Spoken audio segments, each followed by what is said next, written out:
قبر کی پکار۔ حضرت ابو ہریرہ رضی اللہ تعالیٰ عنہ فرماتے ہیں کہ ہم ایک مرتبہ حضور اقدس صلی اللہ علیہ وسلم کی مایت میں ایک جنازہ کے ساتھ چلے۔ قبرستان میں پہنچ کر حضور اقدس صلی اللہ علیہ وسلم ایک قبر کے پاس تشریف فرما ہوئے اور ارشاد فرمایا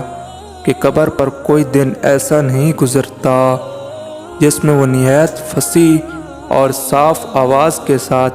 یہ اعلان نہیں کرتی کہ اے آدم کے بیٹے، تو مجھے بھول گیا،